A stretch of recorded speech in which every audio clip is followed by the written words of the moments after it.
बिस्मिल्लाहिर्रहमानिर्रहीम। अस्सलामु अलैकुम वरहमतुल्लाहि वबरकातुहू। मोअज़्ज़ज़ अतिब्बाए किराम, जैसा कि अब आपके इल्म में है कि हमारा एक सिलसिला टेस्टों को समझने के हवाले से जारी है, उसी सिलसिले को हम आगे बढ़ाते हैं। आज का हमारा जो टेस्ट है जिसे हम समझने की कोशिश करेंगे वो हार्मोन्स से मुतल्लिक़ है। हार्मोन्स जिसमें इंसानी में बहुत अहम किरदार अदा करते हैं। हार्मोन्स जो हैं वो मुख्तलिफ़ जो एंडोक्राइन ग्लैंड्स हैं, जो मुख्तलिफ़ गदूद हैं, उनकी सिक्रीशन को हम कहते हैं। हार्मोन्स क्या हैं? दरअसल ये केमिकल सब्सटेंसेस हैं जो कि रिलीज़ करते हैं मुख्तलिफ़ गुदद नाकला, जिन्हें हम एंडोक्राइन ग्लैंड्स कहते हैं। इनका फंक्शन क्या है? मुख्तलिफ़ जो हार्मोन्स हैं उसके जिस्म इंसानी में बहुत अहम रोल है, और सबसे अहम रोल जो है वो ये है कि ये जो हार्मोन्स हैं ये जिस्म के जो अज़ा हैं उनके अफ़ाल, जो फिज़ियोलॉजी है उसको रेगुलेट करते हैं। यानी उनके जो अफ़ाल हैं अज़ा के, उनको सही तरीके से सर अंजाम देने में ये मावन होते हैं। ठीक है जी। आज जो नीचे हम अब फंक्शन हम लिख लेते हैं, इसमें इसका फंक्शंस जो है वो है टू रेगुलेट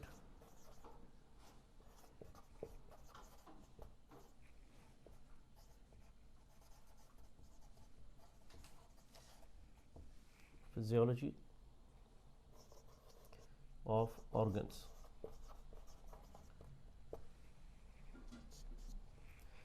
आज हार्मोन्स में जो मेन बड़े हार्मोन्स हैं जो कि ये गदूद खारिज करते हैं, उनमें से सबसे अहम जो है वो टेस्टोस्टेरोन है, जो मर्दाना गदूद भी जिसे हम कहते हैं। आज हम उसको डिस्कस करेंगे।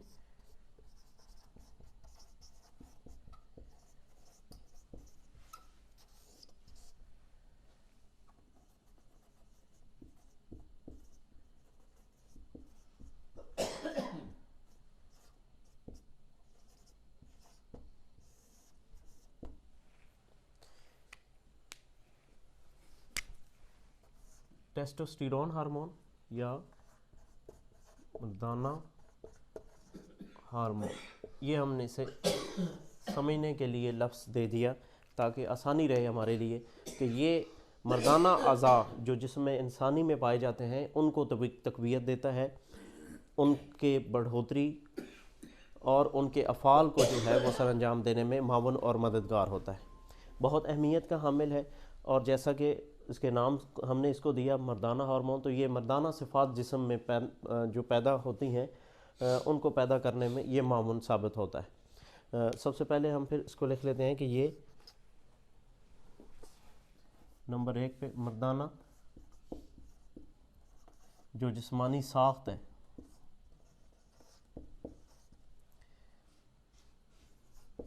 की बढ़ोतरी में मावन होता है। ठीक है जी। जितने भी मर्दाना अज़ा हैं उनको बढ़ाने में ये मावन साबित होता है। अच्छा, इसकी जो नॉर्मल मिकदार है रोज़ाना 4 से 9 मिलीग्राम ये पैदा होता है जिसमें इंसानी में।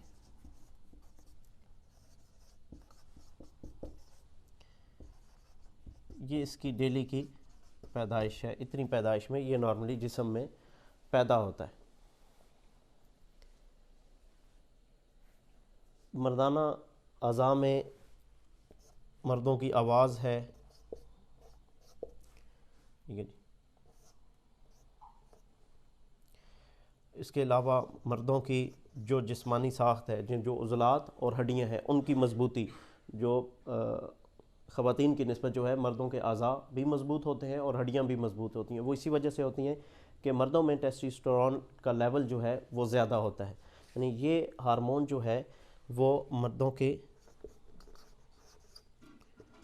उज़लात और मर्दों की हड्डियों की मजबूती का बायस भी ये बनते हैं। इसके अलावा ये हार्मोन मर्दों में मुख्तलिफ़ जिस्म के मुख्तलिफ मकामात पर बालों के उगने में भी यही मावन होता है, और इसी की बदौलत जो है जिस्म के मुख्तलिफ जो हिस्से हैं उनमें बाल उगते हैं, जैसे दाढ़ी के बाल हैं, मूंछों के बाल हैं, ज़ेर नाफ हैं, और पेड़ों के मकाम पर जो बाल उगते हैं, और ये उनको भी बढ़ाने में यही इसी का जो है वो अमल दखल होता है।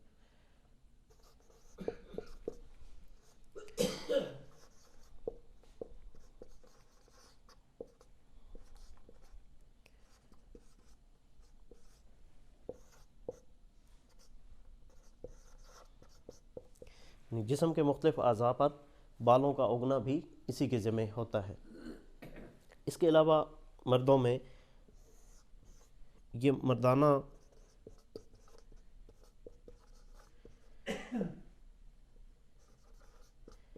ज़हनी तब्दीली भी, जो मेंटालिटी होती है एक मर्द की, ये उसको डेवलप करने में भी इसी हार्मोन का जो है वो अमल दखल होता है। इसके अलावा जो स्पर्म का सारा निज़ाम है, स्पर्म की पैदाइश,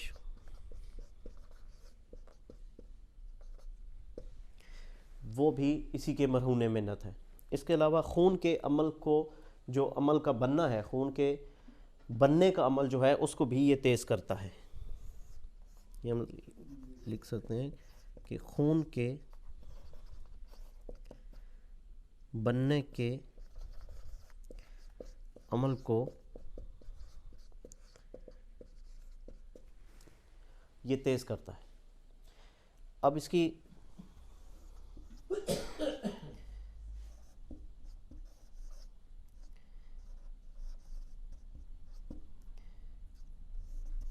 जो टेस्ट करवाया जाता है उसे हम कहते हैं सीरम टेस्टोस्टेरोन।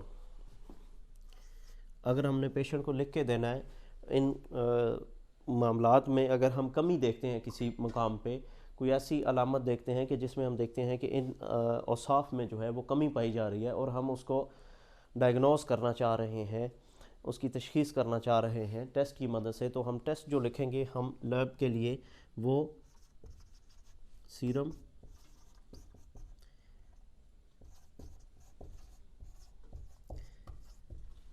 उर्दू में अगर हम लिखते हैं तो उनसे सीरम टेस्टोस्टेरोन,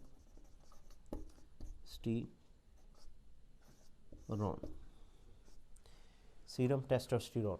इसमें जो नॉर्मल वैल्यू आएगी वो हम देखते हैं मेल में, जो इसकी नॉर्मल वैल्यू है वो 50 से 210 पिकोग्राम फी मिलीलीटर में आती है। 50 से 210।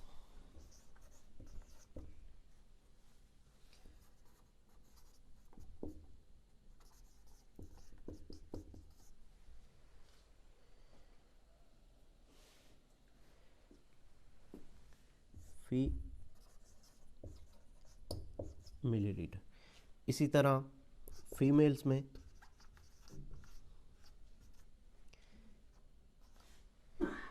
इसकी जो नॉर्मल है वो 1 से 52 तक है।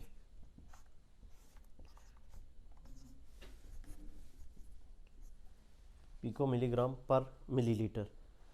और बच्चों में, चाइल्ड में ये 0.1 से 6 तक होता है। ये एक नॉर्मल वैल्यू हमारे सामने आ गई कि एक नॉर्मल मर्द में अगर ये 50 से 210 के दरमियान रहती है तो उसके तमाम ये जो इसके ज़िम्मे अफ़ाल हैं ये बखूबी जो है वो सर अंजाम जो है वो पा रहे होंगे। लेकिन अगर इससे लेवल कम है तो फिर इन आज़ा में जो इसके ज़िम्मे है अफ़ाल, इन अफ़ाल को की बजावरी में हम देखेंगे कि कहीं ना कहीं कमी रह गई है। और इसी तरह कुछ बीमारियों में ये बहुत ज़्यादा जो है वो बढ़ भी जाते हैं, नॉर्मल से ज़्यादा बढ़ भी जाते हैं। वो चंद ऐसी हालतें हैं जिसमें ये बढ़ भी जाता है। एड्रिनल ग्लैंड गुर्दे के साथ पाया जाता है, उसमें अगर ट्यूमर हो जाए तो उस कंडीशन में भी ये बढ़ जाता है। इसी तरह खसियों का कैंसर हो जाए या खसियों में अगर कोई रसोलियाँ बन जाए या ट्यूमर बन जाए तो उस कंडीशन में भी ये जिस्म में जो है वो बढ़ जाता है। ख़वातीन में बीमारी PCOS आती है, पॉलीसिस्टिक ओवरियन सिंड्रोम, जो कि उनके दोनों जो बैज़ादानियाँ हैं जिनमें बैज़ा बनता है, अगर उनमें रसोलियाँ बन जाएँ, ख्वा वो बेनाइन हो या मैलिग्नेंट हो, चाहे वो रसोलियाँ कैंसर वाली हों या बग़ैर कैंसर सेल के हों, अगर वो रसोली है तो उसकी वजह से भी जो है ये इसकी मिकदार जो है वो खून में बढ़ जाती है। कुछ हालतों में ये जिस्म में कम भी हो जाता है, खून की कमी की वजह से जो है इसकी रेशो जो है नॉर्मल से जो है वो गिर जाती है। इसके अलावा लिवर सिरोसिस में अगर जिगर सुकड़ रहा हो, सुकेड़ की तरफ चला जाए, तो उस कंडीशन में भी जिस्म में इसकी मिकदार जो है वो कम हो जाती है। इसके अलावा मर्दाना कमज़ोरी अगर किसी मरीज़ को है तो उसमें भी इसका जो है वो लेवल जो है वो कम हो जाता है। इसके लेवल कम होने से डेफिनेटली इसी के ज़िम्मे ये मर्दाना आज़ा की तक़वियत का भी यही बायस है। तो जब ये कम हो जाता है तो वो फिर उस तरह क़ुव्वत में नहीं रहते। इसके अलावा बहुत ज़्यादा मोटापे में इसकी वैल्यू जो है वो जिस्म में ये कम हो जाती है। और मुख्तलिफ़ एलोपैथिक के ड्रग के रिएक्शन में भी ये देखने में आया है कि कुछ मखसूस किस्म की अद्वियात जो हैं उनके एलोपैथिक के ड्रग रिएक्शन के तौर पे जो है उनमें भी इसकी कमी देखने में आई है। तो इसको इलाज मुआलजे के लिए हमारे लिए जो है वो बेहतरीन एक पैटर्न जो है सेक्स से रिलेटेड जो हमारे पास मसाइल आते हैं मर्दों में, तो उसमें हमें ये एक सीरम टेस्टोस्टेरोन करवा लेना चाहिए। इसके लेवल अगर कम हो तो फिर उसको मद्देनज़र रखते हुए जो है उसका इलाज मुआलजा करना चाहिए। इलाज मुआलजे के हवाले से कुछ ऐसी चीज़ें जो इसको बढ़ाने में मावन होती हैं, उसमें वर्जिश अगर रेगुलर करवाई जाए उससे टेस्टोस्टेरोन लेवल जो है उससे जिस्म में काफ़ी बेहतरी आती है। इसी तरह जैसे वेट लिफ्टिंग वगैरह है, उसके साथ जो डाइट चीज़ आती है वो बहुत ज़्यादा प्रोटीन वाली होनी चाहिए। प्रोटीन और फैट वाली डाइट से जो है टेस्टोस्टेरोन का लेवल जो है जिसमें इंसानी में बहुत ज़्यादा तेज़ी के साथ बढ़ता है, उसमें बेहतरी आती है। इसके अलावा एक जो साइकी के हवाले से हम देखते हैं कि टेंशन और डिप्रेशन की वजह से इसमें कमी आती है। अगर मरीज़ इस तरह की ज़हनी तौर पे अगर ज़हनी इस बीमारी में मुब्तला है तो उसको टेंशन फ्री किया जाए, उसके लिए जो है उसको जो भी थेरेपी है वो साथ रिकमेंड की जाए। इसके अलावा विटामिन डी, और विटामिन डी का आपको पता सबसे बड़ा सोर्स जो है वो धूप है। तो अगर जैसे अब सर्दियों का मौसम है तो लाजमी धूप में कुछ वक्त जो है वो बैठना चाहिए, धूप लगवानी चाहिए। विटामिन डी वाली चीज़ें जो हैं वो ज़्यादा खानी चाहिए, चाहे वो आप सप्लीमेंट के तौर पे ले लें विटामिन, आप उसमें आप डाइट में जो है उन चीज़ों को इजाफ़ा करें जिनमें विटामिन डी जो है वो ज़्यादा मिकदार में पाई जाती है। इसके अलावा टेस्टोस्टेरोन लेवल जो है वो नींद से भी बहुत बेहतरी आती है इसमें। तो 6 से 8 घंटे की पुरसकून नींद जो है वो हर 24 घंटे में, एक रात और दिन में, मतलब रात वाली जो नींद है वो 6 से 8 घंटे तक पुरसकून नींद जो है वो भी अगर ली जाए तो उससे भी इस लेवल में बेहतरी आ जाती है, क्योंकि जिस्म जो है वो हालत सुकून में होता है तो वो तमाम हार्मोन्स जो है वो बेहतर तरीके से काम कर सकते हैं। और फ़ैट और प्रोटीन वाली ग़िज़ाएँ जो हैं वो सबसे ज़्यादा गोश्त में ये चीज़ें पाई जाती हैं, तो गोश्त जो है वो ज़्यादा लेना चाहिए। इसके अलावा चर्बीली मछली के हवाले से भी ये चीज़ सामने आई है कि जब उसके ट्रायल लिए गए तो उसके इस्तेमाल से भी टेस्टोस्टेरोन लेवल जो है वो जिस्म में काफ़ी बेहतर हो जाता है, मछली का तेल भी।